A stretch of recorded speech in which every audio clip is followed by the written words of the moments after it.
सहनावतु सहनौ भुनक्तु सह वीर्यं करवावहै तेजस्विनावधीतमस्तु मा विद्विषावहै। शांति शांति शांति।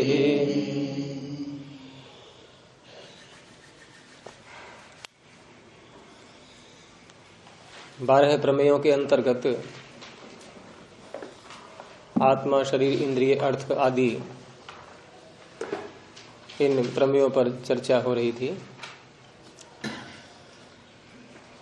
और उसमें आत्मा का प्रत्यक्ष से ग्रहण नहीं हो पाता सामान्य मनुष्य के लिए, तो उसके लिए फिर क्या केवल हम आप्तोपदेश के द्वारा ही आत्मा के ज्ञान पर निर्भर रह पाएंगे अथवा कोई अन्य भी उपाय है, उसमें अन्य भी प्रमाण का प्रयोग कर सकते हैं। तो उसमें बताया गया कि अनुमान प्रमाण से भी आत्मा का ज्ञान होता है। तो अनुमान प्रमाण जब प्रयोग करेंगे आत्मा के ज्ञान के लिए, तो अनुमान प्रमाण में हम कुछ धर्मों को लेते हैं, कुछ लक्षण देखते हैं। तो उनमें कौन कौन से हैं वो 10वें सूत्र में बताए थे। इच्छा, द्वेष, प्रयत्न, सुख दुख ज्ञानानि आत्मनो लिंगम। और इसमें इच्छा, द्वेष आदि जो धर्म हैं, जो गुण हैं, इनके द्वारा आत्मा की पहचान होती है। इधर को आ जाए, आगे आ जाए। आत्मा की पहचान होती है।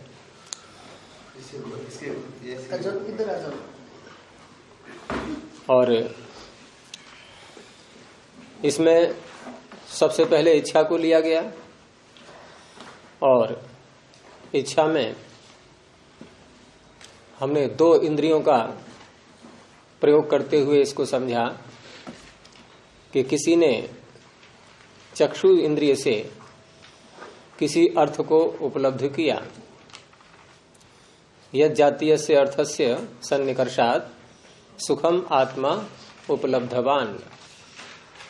किसी एक विशेष प्रकार के फल इत्यादि को चक्षु इंद्रिय से सन्निकर्ष करके उसको जाना, उसका प्रत्यक्ष किया, रूप का प्रत्यक्ष नहीं। यहां पर पहले हम लेंगे रसना का प्रत्यक्ष, कि उस सेब को, किसी फल को रसना से उसने चखा। अब रसना से चखा तो उसकी जो अनुभूति होगी सुख की, उस सुख को जिसने अनुभव किया है, क्या वह कोई तत्व अलग से है अथवा रसना ने ही सुख का अनुभव कर लिया है? दोनों बातें सामने आ रही हैं।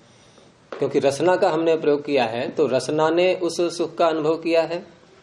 यदि ऐसा हम मान लेते हैं, क्योंकि हमें यहाँ एक अलग तत्व है उसकी जानकारी करनी है इन लक्षणों से, तो वो कैसे सिद्ध हो पाएगी? तो पहले हम उसको उल्टा करके देखते हैं कि यदि रसना ने सुख का प्रत्यक्ष कर लिया है, ऐसा मान करके चल रहे हैं, अब उसी फल को कालांतर में अगले दिन या कुछ और समय बाद अब नेत्रों से सन्निकर्ष करके उसी फल का तात्पर्य उस जैसे फल को, वो तो खा लिया, उस जैसे फल को अब नेत्रों से सन्निकर्ष करके जाना, अर्थात रूप का दर्शन किया। अब पिछली बात में हमने ये देखा कि हम रसना को ही यदि अलग तत्व मान लें कि रसना ने सुख का अनुभव किया है, तो रसना इंद्रिय अलग होगी और चक्षु से जो हम दर्शन कर रहे हैं वो चक्षु इंद्रिय पृथक है। अब जैसे रसना इंद्रिय ने सुख का अनुभव किया है, तो उस सुख का अनुभव जो रसना को हुआ है वो चक्षु को तो पता लगेगा नहीं, क्योंकि चक्षु इंद्रिय भिन्न है। सारी इंद्रियों को भिन्न भिन्न मानेंगे। फिर जब सारी इंद्रियां भिन्न भिन्न हो गईं, तो चक्षु ने जिस सेव को देखा है, रूप का दर्शन किया है, उसको रसना के द्वारा अनुभूत सुख का पता नहीं चलेगा। अब नहीं चलेगा तो उस सेब को देख करके क्या मैं इसको ग्रहण करूं, ऐसा अनुभव हो सकता है किसी को? उसमें उदाहरण हम किसी अन्य मनुष्य का ले सकते हैं कि खाया किसी और मनुष्य ने और देखा किसी और मनुष्य ने। तो जैसे वहां भिन्न भिन्न ज्ञान के अधिकरण होने से एक दूसरे के ज्ञान का एक दूसरे को पता नहीं लगता, ऐसे ही यहां पर भी अपने शरीर में हम भिन्न भिन्न इंद्रियों को अलग अलग सुख दुख के अनुभव करने वाला चेतन तत्व यदि मान लें और आत्मा नाम का कोई भी तत्व अलग से स्वीकार न करें तो ये इच्छा उत्पन्न नहीं हो सकती। नहीं होगी ना, इच्छा उत्पन्न होगी ही नहीं। इच्छा उत्पन्न हो रही है उस सेब को ग्रहण करने की, जो इच्छा उत्पन्न हो रही है, ये इच्छा ये बता रही है कि रसना ने जो विषय ग्रहण किया था उस विषय की जानकारी भी उसको है और चक्षु ने जिस विषय को ग्रहण किया है उसकी भी जानकारी उसको है। दोनों ज्ञानों का प्रतिसंधान, दोनों ज्ञानों का मिलना एक स्थान पर हो रहा है। इतना समझ में आया? कोई शंका है किसी को इसमें? यदि हम कोई एक अधिकरण न माने, रासनिक प्रत्यक्ष का और चाक्षुष प्रत्यक्ष का एक अधिकरण न माने, तो पूर्व अनुभव दोनों का अलग अलग है। रसना का अलग अनुभव होगा, चक्षु का अलग होगा। और एक अधिकरण न माने, इन दोनों ज्ञानों का इकट्ठा करने का स्थान न माने, तो इच्छा उत्पन्न हो सकती है। भाई ठीक है, रसना ने चखा, उसने अपना सुख का अनुभव कर लिया। अब चक्षु देख रहा है तो चक्षु रूप को देख रहा है, बस रूप को देख रहा है, इतना ही तो मात्र होगा।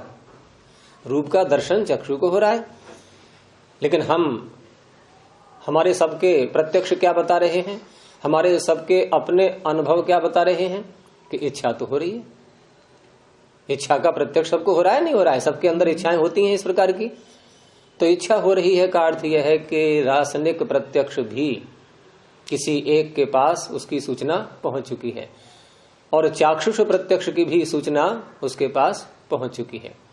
और तब ऐसा लगा कि मैंने इसके पहले सुख का जो अनुभव किया था ये पदार्थ वैसा ही है, अब उसको लेने की इच्छा होने लगेगी। तो इच्छा रूपी गुण से, इच्छा रूपी लिंग से, इच्छा रूपी धर्म से किसका अनुमान हुआ? आत्मा का। और अनुमान प्रमाण ज्ञान कराता ही है। तो इसने ज्ञान करा दिया कि नहीं आत्मा है। नाम हम कुछ और ले सकते हैं उस तत्व का, आत्मा न कहीं कुछ और कह दें, लेकिन अब जो ऋषि प्रयोग करते आ रहे हैं, वेदों से जो हमें शब्द मिल रहे हैं, हम भी उन्हीं का प्रयोग करेंगे। लेकिन इतना पता लगा कि अब आत्मा हमारे लिए कोई ऐसा अपरिचित तत्व नहीं दिखाई दे रहा है। हम भले ही उसको प्रत्यक्ष न करें, लेकिन आनुमानिक ज्ञान तो हम उसका कर ही सकते हैं। और ठीक इसी प्रकार से अब द्वेष को ले लें कि जिस पदार्थ का ग्रहण करके हमें कोई प्रतिकूल वेदना हुई है, प्रतिकूल अनुभूति हुई है, और उसी पदार्थ को हमने अब नेत्र से देखा, तो वहां क्या अब भाव उठेगा हमारे अंदर? द्वेष का, अप्रीति का, उसको ग्रहण न करने का, उसको त्यागने का। अगर ले रखा है तो त्यागने का। तो ये भी यही बता रहे हैं कि दो इंद्रियों का गृहीत किया हुआ ज्ञान किसी एक तत्व को हो रहा है, वही आत्मा है। और उसमें हेतु वही दिया था इन्होंने कि नियत विषय ही बुद्धि भेद मात्रे न संभवती। अगर हम प्रत्येक इंद्रिय का अलग अलग, क्योंकि नियत विषय होता है इनका, और नियत विषय होने से सबके ज्ञान भी अलग अलग हैं। किसी इंद्रिय को रूप का ज्ञान हो रहा है, किसी इंद्रिय को रस का ज्ञान हो रहा है। तो बुद्धि भेद, बुद्धि का अर्थ यहां पर ज्ञान, ज्ञान का भेद है दोनों में, और ज्ञान का भेद दोनों में है, और अलग से आत्मा को स्वीकार न करें तो इच्छा द्वेष आदि उत्पन्न नहीं हो सकते। उसमें दृष्टांत दिया देहांतरवत, भिन्न भिन्न देहों के समान। दूसरे मनुष्य के किसी भी ज्ञान का किसी अन्य मनुष्य को ज्ञान नहीं होता। ठीक इसी प्रकार से अब इच्छा, द्वेष और तीसरा शब्द क्या है इसमें सूत्र में? प्रयत्न। अब प्रयत्न के विषय में बता रहे हैं कि प्रयत्न से हमें आत्मा का पता कैसे लगेगा। अभी हमने इच्छा से देखा, द्वेष से भी देख लिया, और इन दोनों धर्मों से आत्मा की सिद्धि हो रही है।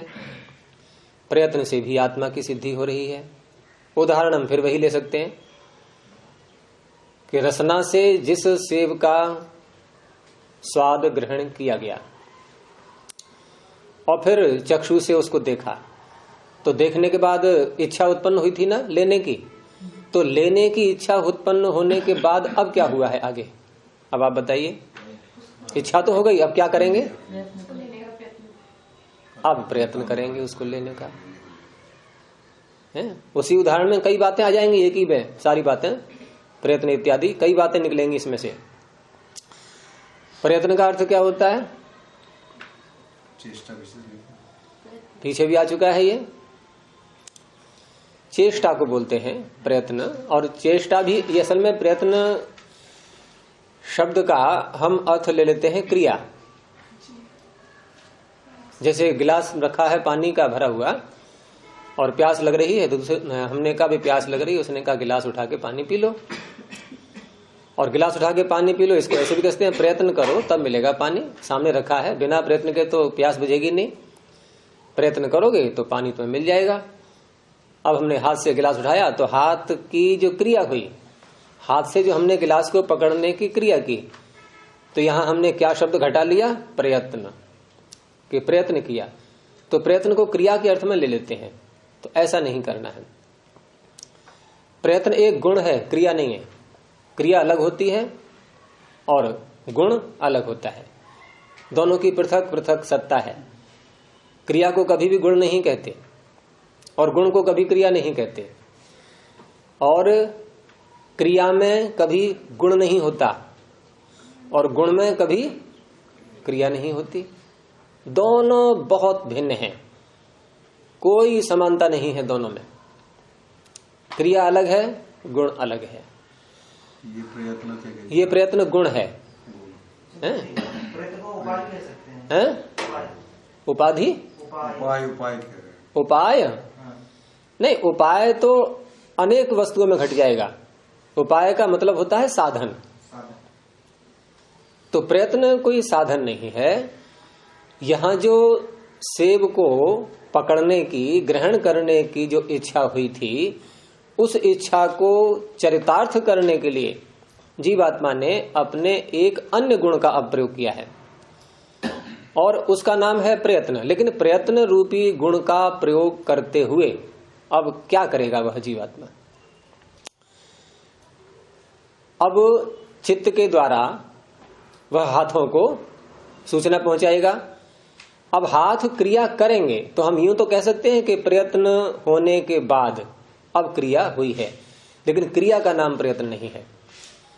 प्रयत्न एक किसी चेष्टा का एक प्रारंभ का बिंदु कह सकते हैं। अगर प्रयत्न रूपी गुण न हो जीवात्मा के अंदर, तो अन्य किसी भी क्रिया में क्रिया की उत्पत्ति होगी ही नहीं। तो क्रिया की उत्पत्ति में जो कारण बन रहा है वो जीवात्मा का अपना प्रयत्न रूपी गुण कार्य कर रहा है उसमें। इच्छा होने पर भी यदि प्रयत्न गुण न होता, क्योंकि इच्छा को अलग समझना है हमें। इच्छा तो मात्र केवल चाहना हुआ, और चाहने मात्र से किसी वस्तु की प्राप्ति नहीं होती। अब वहां पर प्रयत्न अलग गुण है एक।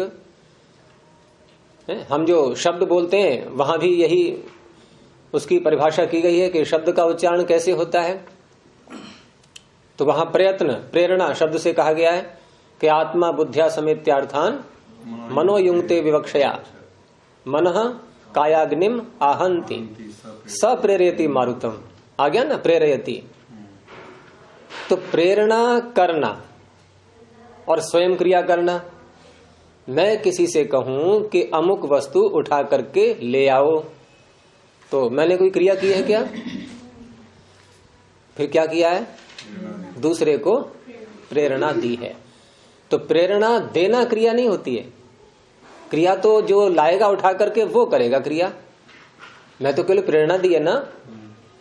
तो आत्मा केवल प्रेरणा ही तो दे पाएगा। ये स्वयं न तो किसी को धक्का दे सकता है, न स्वयं क्रिया कर सकता है, क्योंकि पीछे आ चुका है निष्क्रिय। इसमें तो नहीं आया, योग दर्शन में आया था ना, निष्क्रिय पुरुषः। कोई बता सकते हैं आप में से कौन से सूत्र पे आया था ये निष्क्रिय पुरुषः?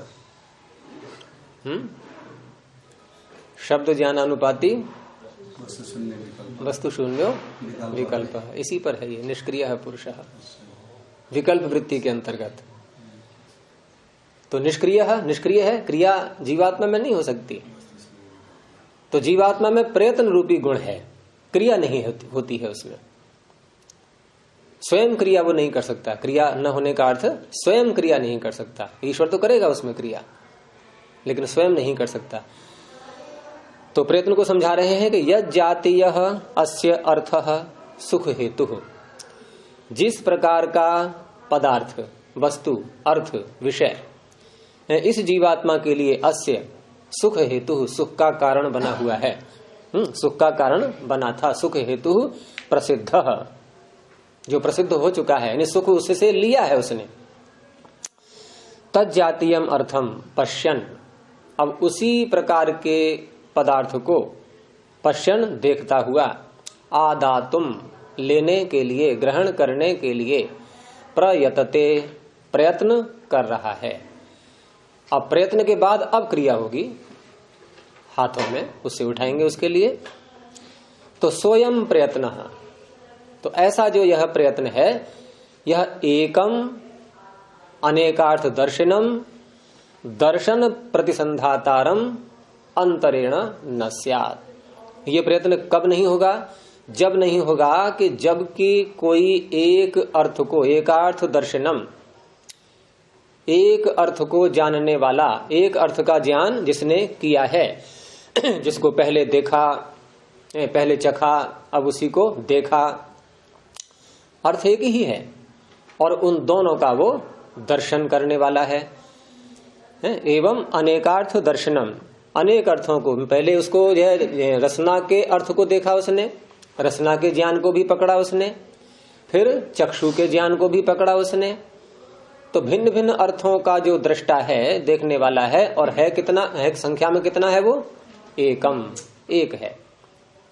और क्या है? दर्शन प्रतिसंधातारम, ये जो दो ज्ञान हुए, रसना के और चक्षु के, इन दोनों दर्शनों का जोड़ने वाला, प्रतिसंधाता कहते हैं जोड़ने वाले के लिए, जो जोड़ रहा है उन दोनों ज्ञानों को।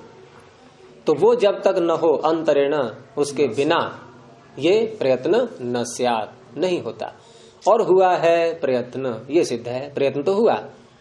अब प्रयत्न हुआ है तो इसका अर्थ है कोई एक ऐसा तत्व है जो भिन्न भिन्न इंद्रियों के द्वारा गृहीत सूचनाओं को एक स्थान पर जोड़ रहा है, तब ये प्रयत्न रूपी गुण चरितार्थ हो पाएगा। और दृष्टांत फिर वही पीछे वाला ही दिया कि नियत विषय ही बुद्धि भेद मात्र न संभवती। अगर हम केवल इंद्रिय मात्रों को ही ले लें कि इंद्रियां ही अलग अलग अपने विषय को ग्रहण कर रही हैं और अन्य कोई चेतन तत्व नहीं है, तो फिर ये संभव नहीं हो सकता। इच्छा का होना, द्वेष का होना, प्रयत्न का होना, ये उत्पन्न ही नहीं होंगे, ये गुण प्रकट हो ही नहीं सकते। फिर दृष्टांत वही दे दिया, देहांतरवत, देहांतर के समान। जैसे पहले देहांतर की व्याख्या हुई, वैसे यहां पर। और एतेन दुख हेतु प्रयत्नो व्याख्यातः, ये तो सुख अनुभव करने के बाद प्रयत्न हुआ। ऐसे ही दुख का यदि कोई कारण पदार्थ है तो वहां पर भी प्रयत्न कहा जाएगा, वहां प्रयत्न होगा उसको छोड़ने का। अब क्या है इसमें आगे? इच्छा, द्वेष, प्रयत्न। अब क्या है सूत्र में? सुख और दुख, दोनों को एक साथ भी ले सकते हैं। तो उसी की व्याख्या आगे कर रहे हैं अब कि सुख दुख स्मृत्याच अयम। अब क्योंकि सुख की अनुभूति उसने रसना से विषय ग्रहण करके की थी, और उस सुख को ग्रहण करके उससे क्या उत्पन्न हुआ? स्मृति। सुख से बनी स्मृति, संस्कार। संस्कार को स्मृति कहेंगे, वासना रूप संस्कार जिसको बोलते हैं। स्मृति में अनुभव विषय संप्रमशः स्मृति, हाँ वही स्मृति है, चित्त की वृत्ति है ये। लेकिन स्मृति की उत्पत्ति किससे होती है? अनुभव से। स्मृति उत्पन्न होती है अनुभव से, और अनुभव होता है प्रमाणों से। नवीन ज्ञान को बोलते हैं अनुभव, और वो होता है प्रमाणों से। अब यहां रसना से जो सेब को चखा था, ये कौन सा प्रमाण बना? रसना से सेब को चखा, ये कौन सा प्रमाण है? अनुमान है या शब्द है, क्या है? प्रत्यक्ष प्रमाण। तो प्रत्यक्ष प्रमाण से क्या हुआ? अनुभव। कौन सा? सुख का। सुख का अनुभव हुआ ना, सुख की अनुभूति। अब सुख की अनुभूति से क्या हुआ? स्मृति बनी, ठीक है ना। अब स्मृति सुख की अनुभूति से बन चुकी है। और ऐसे ही सुख और दुख का कोई अगर दुख उत्पन्न करने वाला कोई पदार्थ हमने ग्रहण किया है तो दुख की स्मृति बन जाएगी उससे। तो सुख दुख स्मृत्या, सुख और दुख की स्मृति से च अयम, अयम माने यह जीवात्मा, कोई भी मनुष्य, तत्साधनम आददानः, तत्साधनम, तस्य साधनम, कस्य? दुखस्य सुखस्य। जो सुख और दुख को उत्पन्न जिससे हो रहा है, उस साधन को आददानः, ग्रहण करता हुआ, उसको लेता हुआ। और अगर हम दुख में लगाएंगे तो उसको छोड़ता हुआ। तो सुखम उपलभते दुखम उपलभते। अब वो दोबारा फिर सुख को अनुभव कर रहा है और दुख को अनुभव कर रहा है। दोबारा सुख और दुख का जो अनुभव किया, और एक पहली बार किया था, तो पहली बार जब सुख और दुख का अनुभव किया था वो तो प्रथम अनुभूति थी, और उससे हमारी स्मृति बनी। अब ये स्मृति बनने का अधिकरण, स्मृति का स्थान, स्मृति जहां उत्पन्न हो रही है, जिसको स्मृति आ रही है, जिसको याद आ रही है, उस तत्व को हम स्वीकार न करें, और उसके बाद फिर वैसा ही फल हम उसको खाएं, रसना से प्रत्यक्ष करें उसका, तो ऐसा अनुभव हो जाएगा कि जैसा सुख मुझे पहले आया था वैसा ही अब अनुभव हो रहा है। क्योंकि नेत्र ने देखा है उसको, रसना ने चखा है, दोनों इंद्रियां अलग अलग हैं, लेकिन दोनों इंद्रियों के, क्योंकि देखना ये कार्य चक्षु कर रहा है और चखा था रसना ने, तो रसना की स्मृति जो बनी, रसना के द्वारा गृहीत ज्ञान की जो स्मृति बनी सुख की, उसका अधिकरण यदि न स्वीकार किया जाए तो चाक्षुष जो प्रत्यक्ष हुआ है, चक्षु से जो देखा गया है, वहां उस ज्ञान का अनुसंधान कहां होगा? वो कहां जाकर के मिलेंगे? अगर कोई अधिकरण स्वीकार न किया जाए एक तत्व पृथक से, तो कहां जाकर के दोनों मिलेंगे? और जब तक दोनों नहीं मिलेंगे तब तक वह पूर्व गृहीत अनुभव से उत्पन्न स्मृति ये उत्पन्न नहीं हो सकती, वहां बनेगी ही नहीं फिर। क्योंकि वो तो रसना ने चखा था, किसी और ने चखा ही नहीं, और देखा है नेत्र ने। अब तो नेत्र के द्वारा देखने पर रसना के द्वारा अनुभूत विषय की स्मृति कैसे उत्पन्न हो जाएगी? क्योंकि नेत्र अलग इंद्रिय है, रसना अलग इंद्रिय है। इसका अर्थ है कि दोनों के द्वारा जो विषय गृहीत हो रहा है, उन दोनों की स्मृतियां किसी एक स्थान पर बन रही हैं, और उसके आधार पर हम दोबारा उस फल को ग्रहण करके फिर यही अनुभव होता है कि ऐसा ही सुख मुझे पहले भी आया था। और कभी कभी ऐसा होता है, हम जब किसी पदार्थ का सेवन करते हैं, भोजन करते हैं हम, और कभी भोजन में कुछ अंतर आ जाए उसके स्वाद में, उसके पदार्थों में, तो हम क्या कहेंगे? भाई जैसा मैंने कल खाना खाया था या जैसा मैं अब तक खाना खाता आ रहा हूं, आज वैसा स्वाद नहीं आ रहा है। तो ये वाक्य हमारा क्या बता रहा है कि पिछले गृहीत भोजन की स्मृतियां हमारे अंदर हैं। तो ये स्मृति के द्वारा जो सुख दुख की अनुभूतियां होती हैं, इन सुख दुख से हम ये पता लगाते हैं कि एक आत्मा नाम का तत्व कोई है। तो सुख दुख स्मृत्या च अयम तत्साधनम आददानः सुखम उपलभते दुखम उपलभते। और फिर सुख दुखे वेदयते, उस सुख और दुख का हम अनुभव करते हैं। और पूर्वोक्त एवं हेतु, हेतु यहां भी पहले वाला ही लगेगा।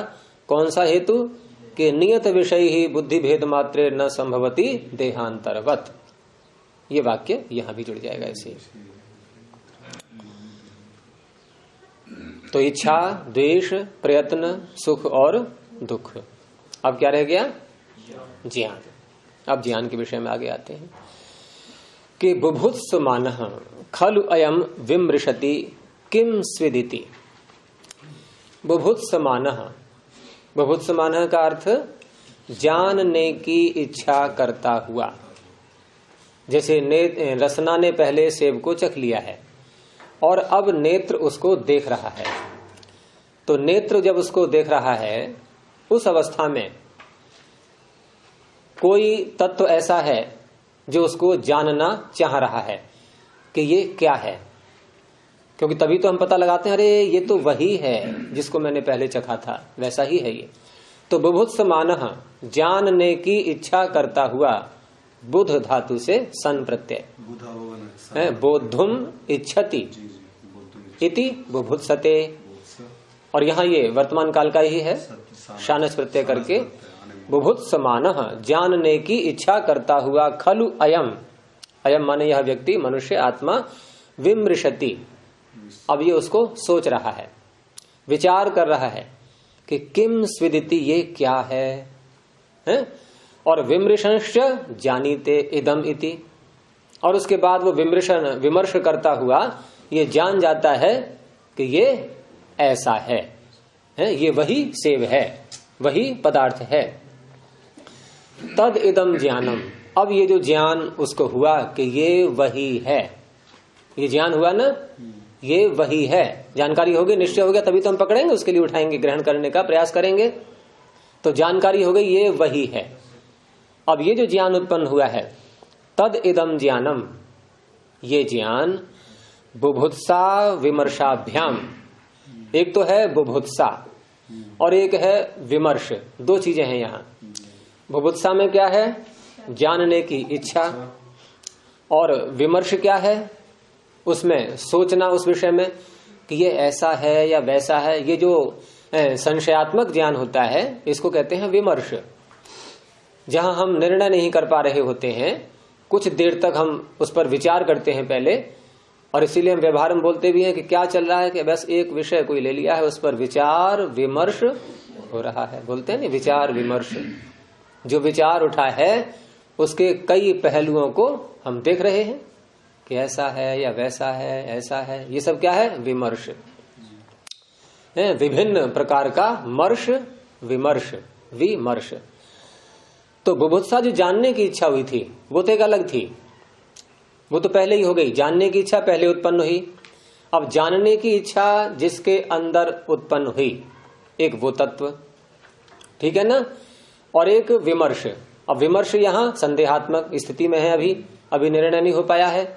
एक ये ज्ञान, एक पहले जानने की इच्छा और फिर ये विमर्श का ज्ञान, और उसके बाद फिर निर्णय होता है कि ये वही है, निश्चय हमें हुआ कि ये से वही है या और कोई है। ये क्या है? पहले ये विमर्श है। यहाँ जानने की इच्छा तो हो रही, जानने की इच्छा होने के बाद ही विमर्श प्रारंभ होगा। अगर हमें उसको जानना ही नहीं है, इच्छा ही उत्पन्न नहीं होगी, तो हम आगे विमर्श करेंगे ही नहीं कि ये वही है या नहीं है। जिज्ञासात्मक, हाँ, जिज्ञासा पहले होगी। जिज्ञासा या बुभुत्सा एक ही बात हो गई। तो जिज्ञासा या बुभुत्सा होने के बाद ही आगे विमर्श प्रारंभ होता है। सामने जो है रस्सी है या सांप है, जो हमने एक टेढ़ा मेढ़ा किसी पदार्थ को देखा, तो वहां देखने के बाद यदि जिज्ञासा या बुभुत्सा न हो तो हम वहां पर विमर्श करेंगे कि क्या है क्या नहीं है, ये कुछ भी नहीं। तो जानने की इच्छा का होना और फिर विमर्श होना और आगे चल करके उसका निश्चय हो जाना कि तद इदम, ये वही है, ऐसा जो होता है। तो यहां जो ज्ञान अलग अलग प्रकार के हो रहे हैं, इन ज्ञानों का अधिकरण यदि कोई एक तत्व न हो, आत्मा न हो, तो ये कभी भी संभव नहीं हो सकते। अर्थात बुभुत्सा करने वाला और विमर्श करने वाला। तो बुभुत्सा विमर्शाभ्याम अभिन्न कर्तृकम, अभिन्न कर्तृक, जिनका कर्ता भिन्न भिन्न नहीं है, ऐसे ये बुभुत्सा और विमर्श, इन दोनों के द्वारा गृह्यमाणम आत्मलिंगम, ये ज्ञान भी गृहीत होता हुआ आत्मा का लिंग बन जाता है, आत्मा का चिन्ह बन जाता है, उसको पहचानने का एक साधन बन रहा है। ये कौन? ज्ञान। पूर्वोक्त एवं हेतु, हेतु यहां भी वही लगेगा। कौन सा हेतु? कि नियत विषय ही बुद्धि भेद मात्र न संभवती देहांतरवत। अब देहांतरवत जो शब्द बार बार दो बार तो इन्होंने बोला ही था उसको, और 2 बार कह दिया है कि पहले के समान पूर्वोक्त एव हेतु, तो कितनी बार हो गया? ये 4 बार हो गया एक प्रकार से। अब देहांतरवत शब्द को थोड़ा समझा रहे हैं कि इससे हम क्या कहना चाह रहे हैं। देहांतरवदिति विभज्यते, माने इसको विभक्त कर रहे हैं, उसको खोल करके बता रहे हैं। और उसमें बताते समय ये कुछ अन्य मान्यताएं जो अज्ञानता की फैली होती हैं समाज के अंदर या कुछ वर्गों में, उसको भी साथ में खंडित कर रहे हैं। यानी कुछ लोग ऐसा मानते हैं, ये बताते हुए कि यथा जिस प्रकार से अनात्मवादियों का एक बहुत बड़ा ग्रुप है जो आत्मा को स्वीकार नहीं करते, किसी भी चेतन तत्व को स्वीकार करते ही नहीं। तो ऐसे अनात्मवादी, अब एक अनात्मवादी को लिया है, वो आत्मा को स्वीकार नहीं करता, लेकिन एक बात वो भी मान रहा है। अच्छा, पहले तो ये समझना है कि जो आत्मा को स्वीकार नहीं करता वो इन सब विषयों की व्याख्या कैसे करेगा? वो प्रत्येक इंद्रिय को अलग अलग ज्ञान ग्रहण करने वाला ही तो बताएगा। फिर अनुसंधान हो रहा है उन ज्ञानों का, ये तो जब स्वीकार ही नहीं कर रहा है कि आत्मा नाम का कोई तत्व ही नहीं है, तो वो सारे ज्ञान मिलेंगे कहां पर? तो मिलने वाला तो विषय रहेगा ही नहीं, वो बात ही नहीं उठेगी। और वो यही मानेगा कि प्रत्येक इंद्रिय का अलग अलग ज्ञान है और वो अलग अलग ग्रहण कर रही है सब। तो उससे हम जब पूछते हैं कि यदि तुम ऐसा मानते हो तो फिर भिन्न भिन्न मनुष्यों को होने वाला जो ज्ञान है वो किसी एक मनुष्य का उत्पन्न ज्ञान वो दूसरे मनुष्य को हो जाना चाहिए। तो वहां पर वह ऐसा ही बोलेगा कि नहीं, ऐसा तो नहीं होता। वो ये बात स्वीकार कर रहा है, देहांतर वाला जो ज्ञान है वो किसी और को नहीं होता, किसी एक मनुष्य का ज्ञान दूसरे तक नहीं पहुंचता, इस बात को वो भी स्वीकार कर रहा है। और अपने शरीर के अंदर यहां वो स्वीकार नहीं कर रहा है, यहां एक तत्व को नहीं स्वीकार करता, भिन्न भिन्न इंद्रियों को अलग स्वीकार कर रहा है, उनको ज्ञान ग्रहण करने वाला मान रहा है। अब उसके पास कोई उत्तर हो पाएगा इसका कि रसना के द्वारा चखा हुआ ज्ञान नेत्र को कैसे पता लगा? नेत्र के देखते ही इच्छा कहां से उत्पन्न हो गई? जैसे देहांतर में दूसरे मनुष्य ने किसी सेब को चखा है तो अन्य मनुष्य के द्वारा देखने पर इच्छा उत्पन्न होगी उसके अंदर? नहीं होगी। तो ऐसे ही नेत्र के द्वारा देखने पर इच्छा कहां से उत्पन्न हो गई? इसका कोई भी उत्तर उसके पास नहीं है। तो यथा अनात्मवादिनो, आत्मा को न मानने वाले जो व्यक्ति हैं वो देहांतरेषु, भिन्न भिन्न शरीरों में, नियत विषया बुद्धि भेदा, एक एक निश्चित विषय वाले ज्ञान के भेद है, चखा किसी और ने, देखा किसी और ने, दोनों के विषय नियत। ऐसा नहीं कि चखा भी उसी ने देखा भी उसी ने, ये नहीं करें। चखा किसी और ने, देखा किसी और ने। तो नियत विषया बुद्धि भेदा, बुद्धि भेदा मतलब ज्ञान अलग अलग हुआ है दो व्यक्तियों को। न प्रतिसंधियन्ते है, वो कहीं पर जुड़ नहीं रहे हैं आपस में, दोनों के ज्ञान कोई स्थान ही नहीं है ऐसा जहां वो जुड़े। तथा एक देह विषया अपि न प्रतिसंधियेरन, तो फिर एक शरीर के अंदर भिन्न भिन्न इंद्रियों के द्वारा गृहीत ज्ञान भी नहीं जुड़ पाएंगे अगर कोई हम एक तत्व अलग से न माने। उसमें दृष्टांत दिया कि अधिकरण अविशेषात, विशेष न होने से। यहां जो दिया कि एक शरीर के अंदर एक देह विषया अपि न प्रतिसंधियेरन, एक देह के अंदर भिन्न भिन्न इंद्रियों के द्वारा गृहीत होने वाले ज्ञान भी नहीं जुड़ पाएंगे। अविशेषात, विशेष न होने से। क्या विशेष न होने से? अर्थात ये जो दो प्रकार की घटनाएं बताई, भिन्न भिन्न शरीरों में होने वाले ज्ञान और एक शरीर में होने वाले भिन्न भिन्न ज्ञान। फिर सुने वाक्य को, भिन्न भिन्न शरीरों में होने वाले ज्ञान अलग अलग हो गए और एक शरीर में होने वाले भी भिन्न भिन्न ज्ञान, भिन्न भिन्न ही रहे ना वो। तो जैसे भिन्न भिन्न शरीरों में होने वाले ज्ञान एक स्थान पर नहीं जुड़ रहे हैं, ऐसे ही एक शरीर में होने वाले भी भिन्न भिन्न इंद्रियों के ज्ञान आत्मा को स्वीकार न करने पर एक स्थान पर नहीं जुड़ेंगे। तो दोनों उदाहरणों में अविशेष, विशेषता नहीं है, एक जैसी ही बातें हैं दोनों ये। तो जो व्यक्ति आत्मा को स्वीकार नहीं करता और देहांतर वाली बात को मान रहा है कि हाँ भिन्न भिन्न देहों में उत्पन्न ज्ञान एक स्थान पर नहीं जुड़ते, ऐसा वो मान रहा है, तो फिर वो यहां जो आकर के धोखा खा रहा है एक शरीर के अंदर, ये उसका मिथ्या ज्ञान ही तो कहलाएगा। यहां भी तो उसको मानना चाहिए फिर, क्योंकि बाहर जो भिन्न भिन्न शरीरों में हो रहा है ज्ञान, वो एक स्थान पर नहीं जुड़ रहा, तो वही घटना यहां पर भी तो हो रही है, और यहां वो कहता है आत्मा नहीं है, तो ये उसका मिथ्या ज्ञान है। सह अयम एक सत्वस्य समाचारः स्वयं दृष्टस्य स्मरणम न अन्य दृष्टस्य न अदृष्टस्य। और इसको परिपुष्ट किया अपने पूर्व कथन को कि इस प्रकार से यह एक सत्व का समाचार, यहां सत्व को हम सत्व का अर्थ करेंगे जीवात्मा, कि एक सत्व का जो समाचार है ये, या इसको ऐसे भी ले सकते हैं कि ये जो एक स्थान पर भिन्न भिन्न ज्ञानों का प्रतिसंधान हुआ है, उनका मिलन हुआ है, ऐसा जो व्यवहार है ये, वो कैसा व्यवहार है कि स्वयं दृष्टस्य स्मरणम, स्वयं देखे हुए का स्मरण होता है, पहली बात, और न अन्य दृष्टस्य, दूसरे के देखे हुए का जाने हुए का स्मरण नहीं होता। स्वयं दृष्टस्य स्मरणम है, ये तो स्पष्ट हो ही गया, ये प्रतिज्ञा हो गई इनकी कि स्वयं दृष्टस्य स्मरणम, स्वयं जाने हुए का ही स्मरण होता है, और किस किस का नहीं होता है, तो न अन्य दृष्टस्य न अदृष्टस्य, दूसरे के जाने हुए का स्मरण नहीं होगा, और अदृष्टस्य, जिसको देखा ही नहीं उसका कैसे हो जाएगा स्मरण। दूसरे के जाने हुए का स्मरण नहीं होगा, और जिसको हमने कभी जाना ही नहीं है उसका भी स्मरण नहीं होगा। दोनों बातों में है, दोनों में से किसी का भी स्मरण नहीं होगा। किसका होगा? स्वयं दृष्टस्य। एवं खलु, इसी प्रकार से नाना सत्वानाम समाचारः।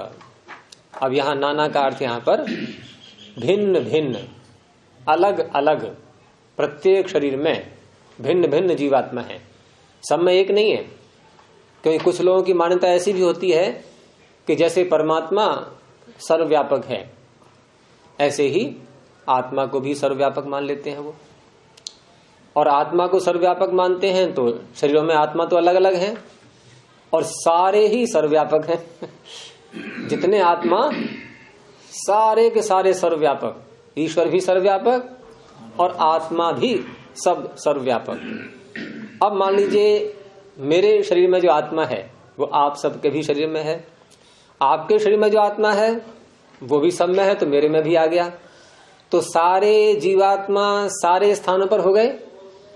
तो ऐसा यदि मान लें तो सबकी अनुभूतियां ये भिन्न भिन्न होंगी या एक जैसी होंगी? और ऐसा होता नहीं, ये हमारे प्रत्यक्ष के अनुभव के विरुद्ध है बिल्कुल। और जो बात प्रत्यक्ष के अनुभव के बिल्कुल ही विरुद्ध जा रही हो, और कोई एक नहीं, सबकी मान्यताएं ऐसी बनेंगी, सबको ऐसा लग रहा है कि दूसरे के जाने हुए का हमें स्मरण नहीं होता। ऐसा भी नहीं कि मुझे अकेले को लग रहा है, सबका एक जैसा ही उत्तर आएगा इसमें। तो नाना सत्वानाम, भिन्न भिन्न जो सत्व हैं, प्राणी जीवात्मा, समाचारः, ये सब के साथ ऐसा ही व्यवहार होता है। क्या कि अन्य दृष्टम अन्यो न स्मरति, दूसरे के जाने हुए को दूसरा स्मरण नहीं करता है। तो ये जो सारे बातें हैं, जो प्रत्यक्ष अनुभूतियां हैं, सब ये सभी की, इनसे अनात्मवादी के सिद्धांत का खंडन हो रहा है। तद एतद उभयम अशक्यम अनात्मवादिना व्यवस्थापयितुम। अनात्मवादी के द्वारा ये दोनों बातें, कौन सी दो बातें? यानी यहाँ ये कह रहे हैं अनात्मवादी के द्वारा ये दो बातें व्यवस्थित नहीं की जा सकती, इनका उत्तर नहीं हो सकता उसके द्वारा। कौन सी दो बातें? कि अन्य के दृष्ट का अन्य को स्मरण क्यों नहीं हो रहा है? क्योंकि अब यहाँ पर अन्य कौन रहा? भाई आपने यदि कुछ जाना है तो आपके अंदर मैं भी तो हूं फिर। या तो हम आत्मा को स्वीकार न करें, पहली बात, या आत्मा को सर्वव्यापक मान लें। दोनों मान्यता का यहाँ एक साथ खंडन हो रहा है। जो आत्मा को बिल्कुल ही स्वीकार नहीं कर रहा है तो वो भी इसका उत्तर नहीं दे पाएगा कि अन्य के दृष्ट का अन्य को स्मरण क्यों नहीं हो रहा है। क्यों नहीं दे पाएगा उत्तर? क्योंकि अपने शरीर में भिन्न भिन्न इंद्रियों के द्वारा गृहीत विषय को वहां तो वो इकट्ठा मान रहा है, एक स्थान पर हो रहा है, तो फिर उसको यही बताना पड़ेगा कि अन्य के दृष्ट का हमें स्मरण क्यों नहीं होता। और अगर उसका वो उत्तर ये दे रहा है कि दूसरा भिन्न है और मैं भिन्न हूं, तो ये बात तो इंद्रियों में घट गई कि रसना भिन्न है, चक्षु भिन्न है, और आत्मा को मानता नहीं वो, तो उत्तर दे पाएगा इस विषय का ये। ऐसे ही अदृष्टस्य,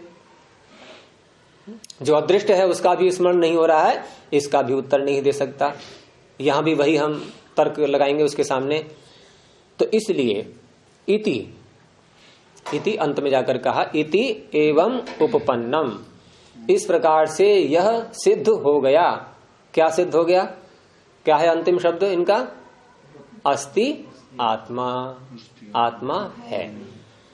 तो ये सारा इनका प्रयास ये किस बात पर था? पूरा जोर किस पर लगा रहे हैं? ये आत्मा की सिद्धि के लिए। और वो भी कैसे, कौन सा प्रमाण का प्रयोग करते हुए? अनुमान प्रमाण का प्रयोग करते हुए। तो अनुमान प्रमाण में हम जो लिंग के द्वारा लिंगी का ज्ञान करते हैं, तो यहां पर जो लिंग इन्होंने बताए, इच्छा, द्वेष, प्रयत्न, सुख, दुख, ज्ञान, ये 6 लिंग हैं। और भी हो सकते हैं, यहाँ मुख्य मुख्य इन्होंने ले लिए हैं, क्योंकि कई गुणों के आधार पर हम आत्मा का ज्ञान करते हैं अनुमान प्रमाण से। और पीछे ये भी कह दिया है कि प्रत्यक्ष से भी आत्मा का ज्ञान होता है, और वो योगी लोग किया करते हैं। उसमें युंजान योगी का पीछे आ चुका है ये विषय कि युंजान योगी प्रत्यक्ष अनुभव करता है आत्मा का। ये सत्व लिया ना गुरु जी? हैं? सत्व शब्द जो आत्मा लिया है हमने, सत्व, हाँ आत्मा, यहाँ शुद्ध सत्य शुद्धि, यहाँ भी आत्मा नहीं, वहां मन है। सत्व का अर्थ मन भी होता है, सत्व का अर्थ ज्ञान भी होता है, सत्व का अर्थ आत्मा भी होता है, सत्व का अर्थ परमात्मा भी होता है। प्रकरण के अनुसार हम देखते हैं। अब ये भिन्न भिन्न अर्थ होते क्यों हैं एक शब्द के? तो हम उस शब्द की रचना को देखते हैं फिर कि रचना क्या है इसकी। तो सत्व शब्द किससे बना है? ये कैसे बनेगा? इसमें त्वा को हटा दें पहले, क्या रह गया? सत्व में कितने वर्ण हैं पहले ये बताओ गिन करके। सत्व में वर्ण कितने हैं? इकाई, वर्ण कहते हैं इकाई के लिए। कितने वर्णों से मिलकर के बना है ये सत्व शब्द? कौन बताएंगे आप में से? अब आप 5 बताइए तो एक एक करके बताइए उनको अलग अलग। और जब एक एक करके हम वर्ण बोलते हैं तो कार लगा करके बोलते हैं। सकार, ठीक है। फिर आपने कार नहीं बोला, कार लगा करके ही बोलना है। तकार, वकार और अकार। अब जरा लिखना कागज पे आप, आपका गलत हो गया। और कोई बताएं कितने वर्ण हैं? 3। कौन कौन से? कार लगा के बोलना है। एक एक करके बोलो पहले। कौन बोल रहे हैं? सकार और सकार के आगे, सकार के आगे अकार, फिर मकार। मकार कहाँ से आ गए? सत्व,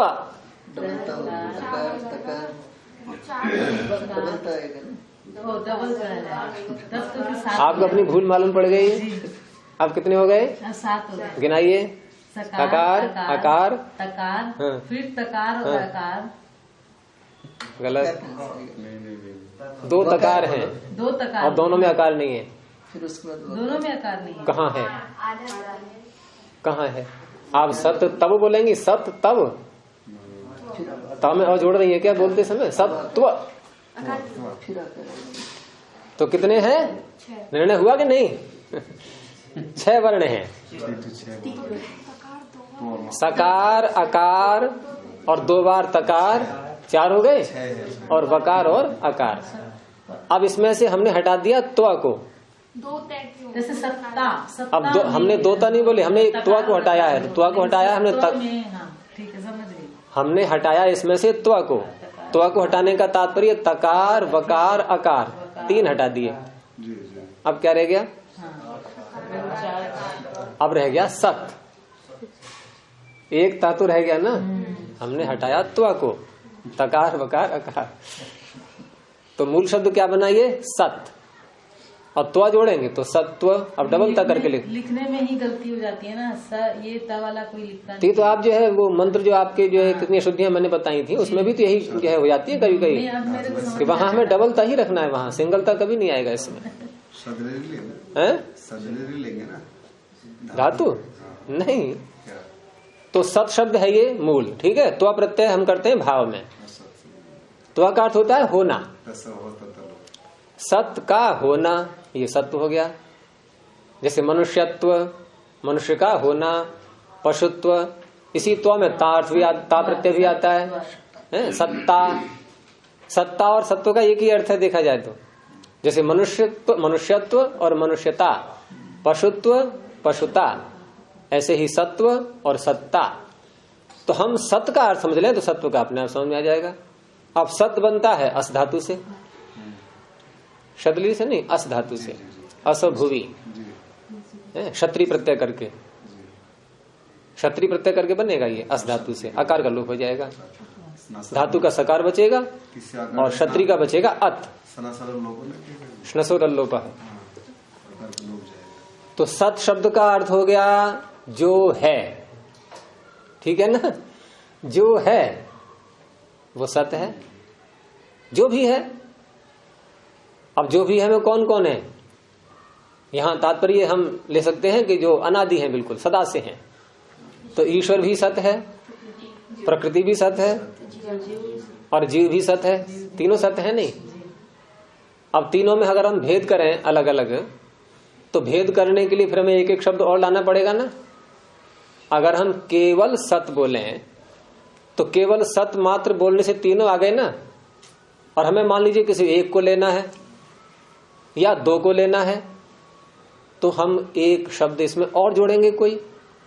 तो हमने एक और जोड़ दिया चित, सत के आगे चित जोड़ दिया। अब चित का अर्थ क्या है, चेतन। तो चेतन ईश्वर है, चेतन जीव है, चेतन प्रकृति है। चलो एक तो भागा यहां से, अब एक भाग गया ना। चित जोड़ते ही एक गायब हो जाएगा, सत चित। अब ये दो आ गए, अब भी नहीं बनी बात, हमें लेना है एक को। तो फिर एक शब्द और बढ़ाएंगे, अब बढ़ाएंगे आनंद। तो जीव में आनंद है, अगर इसमें होता आनंद क्यों चीखता ही है, क्यों रोता, क्यों हाय करता ही है ना। और आनंद केवल परमात्मा में, तीनों को मिलाए क्या बनता है शब्द, तो ये परमात्मा का नाम होता है। और सचित बोलेंगे तो दोनों आ जाएंगे, और सत बोलेंगे तो तीनों आ गए। तो इस तरह से सत शब्द काफी व्यापक है ये। तो कहीं परमात्मा अर्थ होगा, कहीं जीव अर्थ होगा इसका, और कहीं मन भी अर्थ ले लेते हैं, और ज्ञान भी अर्थ लेते हैं इससे, ज्ञान, क्योंकि ज्ञान की सत्ता है ये, ईश्वर में भी है, जीव में भी है। तो यहाँ जो सत्व है ये नाना सत्वा नाम, क्योंकि नाना आ रहा है, पृथक पृथक। तो परमात्मा तो पृथक पृथक नहीं है, एक ही है वो तो जीव के लिए लेंगे। तो हम ये किस पर चर्चा कर रहे हैं इस समय, प्रमेयों पर।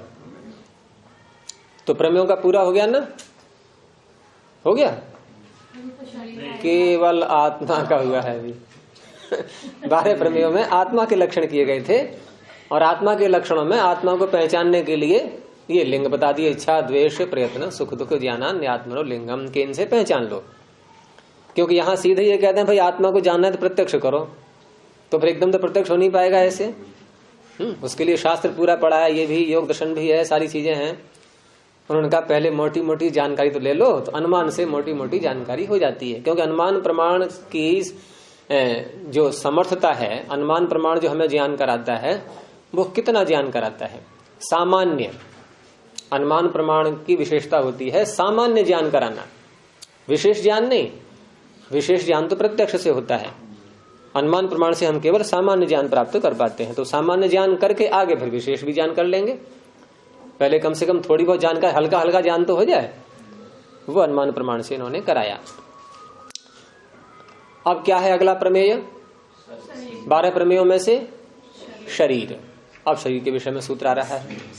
ऐसे सबके सूत्र आएंगे। ये जो सूत्र आ रहे हैं ये उद्देश्य है या लक्षण है या परीक्षा है? लक्षण चल रहे हैं अभी, परीक्षा भी नहीं हुई है, ठीक है, वो आगे होगी। तो तस्य भोगाधिष्ठानम, तस्य कस्य?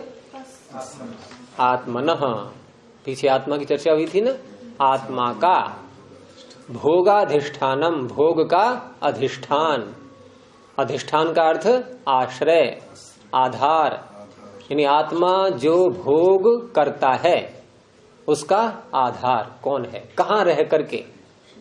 जैसे हम बिस्तर पर सोते हैं तो बिस्तर क्या है? शयन का आधार, शयन का आधार, जहां शयन क्रिया संपन्न होती है। तो आत्मा की भोग क्रिया कहाँ संपन्न होती है? शरीर में रह करके। शरीर से बाहर यदि निकल जाएगा ये तो भोग नहीं हो सकता। तो देखो इससे ये भी सिद्ध हो गया कि शरीर से निकलने के बाद कोई भी आत्मा न सुख अनुभव करता है न दुख अनुभव करता है और न किसी को सुखी और दुखी कर सकता है। क्योंकि यहाँ जो शरीर आ रहा है ये शरीर केवल भोग का अधिष्ठान नहीं है, कुछ और बातें भी हैं इसमें। ये हमारी चेष्टाओं का भी अधिष्ठान है, हमारी क्रियाओं का भी यही अधिष्ठान है। हम शरीर से बाहर निकल करके न कोई चेष्टा कर सकते हैं न कोई भोग कर सकते हैं, और चेष्टा नहीं कर सकते तो किसी दूसरे को सुखी दुखी भी नहीं कर सकते। तो सूत्र पढ़िए, चेष्टा इंद्रिय अर्थाश्रय शरीरम। तीन बातें बताई इन्होंने इसमें। किस किस का आश्रय है? या आश्रय शब्द वही अधिष्ठान की जगह रख ले। पीछे इन्होंने कहा था भोगाधिष्ठानम, तो अधिष्ठान और आश्रय एक ही बात है। तो तीन का आश्रय है ये, चेष्टाओं का भी आश्रय है, इंद्रियों का भी आश्रय है और इंद्रियों के द्वारा गृहीत अर्थ का भी आश्रय है। तो कथम चेष्टाश्रय, पहले चेष्टा के विषय में बताया कि चेष्टा का आश्रय ये कैसे है, हमें आंख खोल करके समझाइए। उत्तर दिया कि ईप्सितम जिहासितम वा अर्थम, जीवात्मा ने किसी पदार्थ को ईप्सित, ईप्सित किसे कहते हैं? ईप्सा और जिहासा, कई बार आ चुके हैं शब्द ये। ईप्सा का अर्थ क्या है? प्राप्त करने की इच्छा। ये आप्लरी धातु से बनता है, जिससे हम आप्त बोलते हैं, आप्तोपदेश, वही धातु यहां पर भी है। तो आप धातु का अर्थ होता है प्राप्त करना, और प्राप्त करने की इच्छा, इच्छा अर्थ में हम सन प्रत्यय जोड़ते हैं सब जगह। कहीं भी देखेंगे जहां भी इच्छा अर्थ बोलना होगा तो सन प्रत्यय अवश्य आएगा। और सन प्रत्यय जब लाते हैं तो धातु डबल हो जाती है, दो बार बोलना पड़ता है उसको। तो आप अब दो बार बोलेंगे। अब उसके बाद कुछ अन्य व्याकरण के नियम लगते हैं, सूत्र आते हैं अपना कार्य करने के लिए। तो वहां एक आपका इसमें लोप करेंगे और जो फिर एक आप बचा उसमें जो आ है इसके स्थान पर ई करेंगे। ईप, आप ज्ञप्यर्धामीत सूत्र है इसका, और सन प्रत्यय स है ही आगे, तो ईप्स स्त्रीलिंग में ईप्सा। तो ईप्सा का अर्थ क्या हुआ?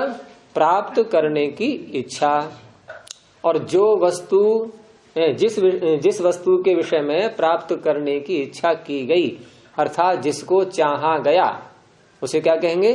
ईप्सित। अब बन गया ये विशेषण। जिसको हमने चाहा है उसे कहेंगे ईप्सित।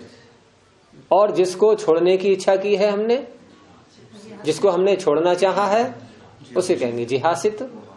ठीक है, यही शब्द हैं दोनों। ईप्सितम जिहासितम वा, चाहा गया है जिसको या छोड़ने की इच्छा की गई है जिसको, नहीं प्राप्त करने की इच्छा और छोड़ने की इच्छा। ऐसा क्या है वो? अर्थम, कोई भी वस्तु, कोई पदार्थ, कोई भी विषय, उसको अधिकृत्य, उसको सामने करके। ईप्सा जिहासा प्रयुक्तस्य, अब जो मनुष्य ईप्सा और जिहासा से युक्त है, अर्थात जिसके अंदर प्राप्त करने की इच्छा है अथवा छोड़ने की इच्छा है, और वो किसी ईप्सित और जिहासित अर्थ को सामने रख करके अब क्या कर रहा है? तद उपाय अनुष्ठान लक्षणा। तद उपाय, ईप्सा और जिहासा को पूरा करने का उपाय। अगर मैंने प्राप्त करना चाहा है तो उसका उपाय, छोड़ना चाहा है तो उसका उपाय। अब उसके उपाय का करेगा वो अनुष्ठान है, उस उपाय को पूरा करेगा नहीं। तो उपाय का जो अनुष्ठान होता है, अनुष्ठान लक्षण वाली, उपाय रूपी अनुष्ठान लक्षण है जिसका, ऐसी जो समीहा होती है, समीहा को खोला है इन्होंने आगे, चेष्टा। समीहा का ही अर्थ है चेष्टा। समीहा सम्यक ईहा, अच्छी प्रकार से ईहा, और ईहा का अर्थ चेष्टा ही है, धातु है ईह चेष्टायाम, ये चेष्टा अर्थ में ही आती है ईह धातु। तो समीहा को कहते हैं चेष्टा।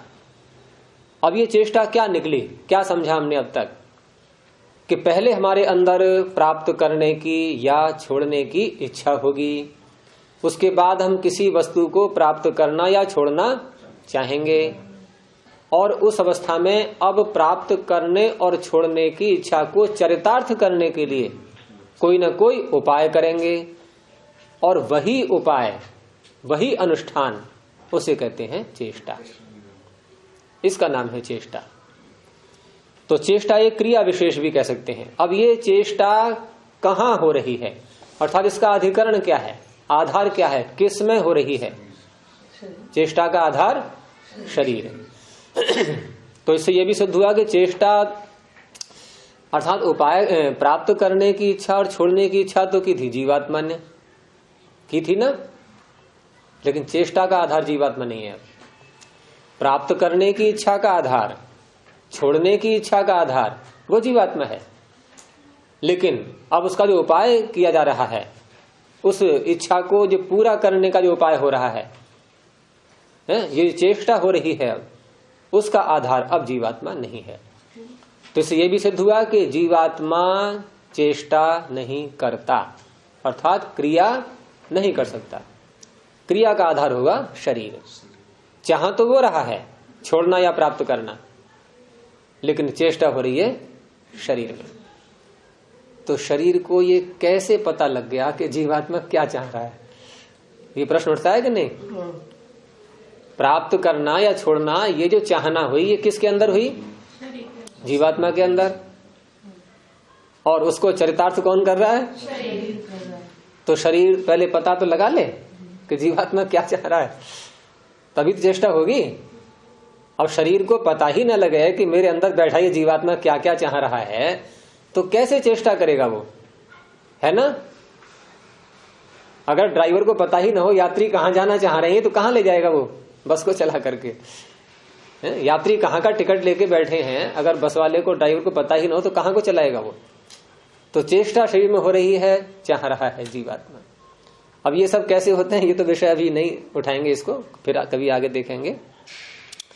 यहां इतना ही समझना है कि चेष्टा का आश्रय शरीर होता है। सा यत्र वर्तते, सा माने वह कौन, चेष्टा। यत्र वर्तते, जहां है, जहां हो रही है, तत् शरीरम, वह शरीर होता है।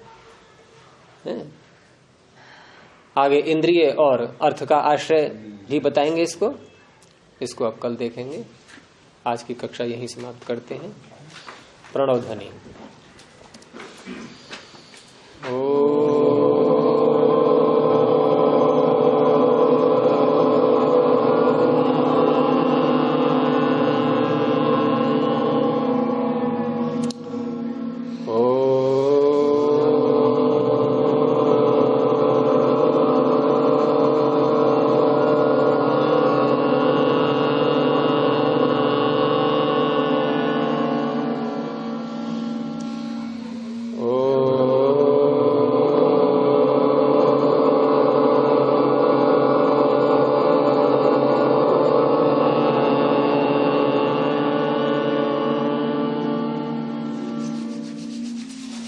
सर्वेभ्यो नमः।